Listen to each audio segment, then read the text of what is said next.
Mais pour l'instant, c'est Caroline Roux qui, pour les 4 vérités ce matin, a invité Nicolas B. Oui, le secrétaire général du Front National, alors que le terrorisme a de nouveau frappé à Londres, une piqûre de rappel sur l'état de la menace à un mois de la présidentielle en France.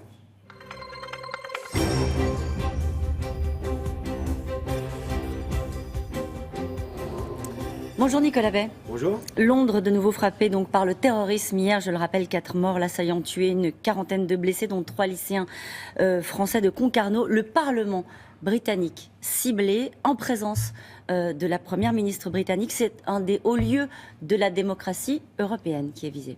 Oui, bien sûr, et puis c'est à nouveau un de nos voisins qui est frappé par le terrorisme islamiste, qui a frappé, endeuillé les pays d'Europe ces 2 dernières années. Et la France, c'est le moins qu'on puisse dire, n'a pas été épargnée.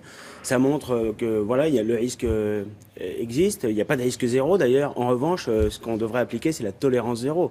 Et la tolérance zéro, c'est combattre cet islamisme radical, à la fois dans son terrorisme et mettre hors d'état de nuire tous ceux qui participent de ces filières djihadistes, et puis combattre aussi l'idéologie, parce que l'idéologie islamiste, on l'a laissé prospérer en Europe. Alors, et puis enfin, il faut combattre aussi le phénomène en amont, c'est-à-dire le problème migratoire, parce que la libre circulation totale des biens et des personnes, ça aboutit à la libre circulation totale aussi des terroristes et des armes. Alors il y a beaucoup de choses dans ce que vous dites, on va reprendre ça dans l'ordre.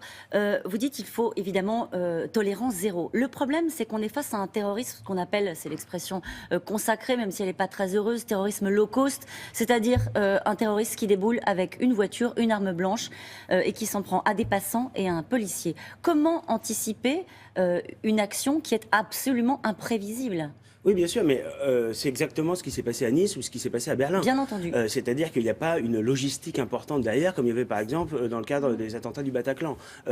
Donc le problème, c'est de mettre hors d'état de nuire les djihadistes. En général, et je crois que le cas de ce terroriste à Londres ne fait pas exception, ce sont des personnes qui sont parfaitement identifiées par les services de police, par les services de renseignement. Le seul problème, c'est qu'ils ne sont pas mis hors d'état de nuire, c'est-à-dire qu'ils ne sont pas derrière les barreaux où ils devraient être.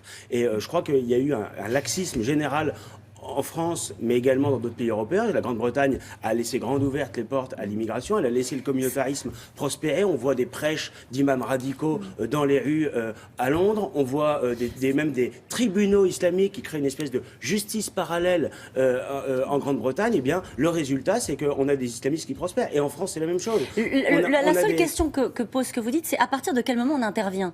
À partir de quel moment vous les mettez sous les barreaux ? Alors, effectivement, le profil de l'assaillant est encore gardé plutôt secret, on va dire, par les autorités britanniques qui veulent pouvoir faire leur travail en toute sérénité. Mais vraisemblablement, il s'agirait d'un citoyen britannique. Vous parlez d'immigration, de fermeture des frontières. Là, c'est pas le sujet. Oui, enfin, quand même, parce qu'en réalité, ceux qui sont même de nationalité britannique ou française, pour ceux qui ont frappé la France, ils viennent de filières d'immigration. Ils sont soit immigrés eux-mêmes, soit issus d'immigration. Et pour un certain nombre d'entre eux, d'ailleurs, ils étaient de nationalité étrangère. Je pense par exemple à Nice. Mais ce qui est important, c'est surtout de les mettre en cause sur le bon fondement, c'est-à-dire sur le fondement de l'article 411.4 du Code pénal en France.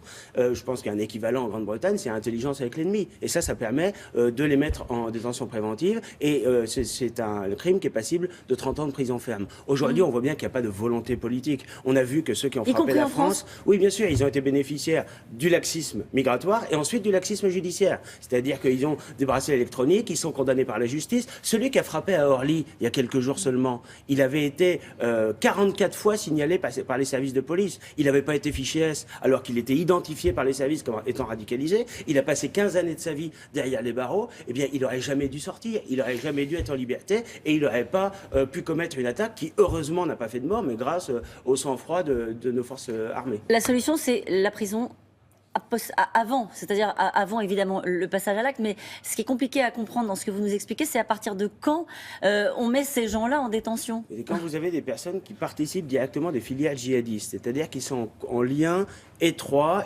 parfaitement identifié, parfaitement clair, avec des terroristes, eh bien, les conditions sont réunies pour les mettre en cause pour intelligence avec l'ennemi. Voilà, ce sont des ennemis de la France. Et la question qu'ils aient la nationalité française ou non importe peu. De toute façon, ils seront dans les prisons françaises. Est-ce que vous craignez pour la période électorale, Nicolas Bay ? Non, en France. Je crois que malheureusement, dramatiquement, ce genre d'événement montre aussi que voilà, la menace reste permanente, que le terrorisme islamiste menace de frapper notre pays comme pas les plus autres dans pays cette période européens. électorale, qui est un Bien moment sûr, important pour notre il pays. y a évidemment un risque, et je crois que de manière générale, nos compatriotes vont être amenés à s'exprimer dans un mois au premier tour et un mois et demi au second tour, aussi sur ces questions-là. Qui sera quel candidat sera le mieux à même de défendre la France et les Français contre ce risque terroriste? C'est pas François Fillon qui a désarmé la France, qui a fait des cadeaux au Qatar et à l'Arabie Saoudite, qui soutiennent et financent l'islamisme radical, qui a désarmé nos forces militaires de sécurité, et c'est pas Emmanuel Macron d'ailleurs non plus, qui n'est pas capable de prononcer le mot islamiste, n'est pas capable même de prononcer le mot immigration.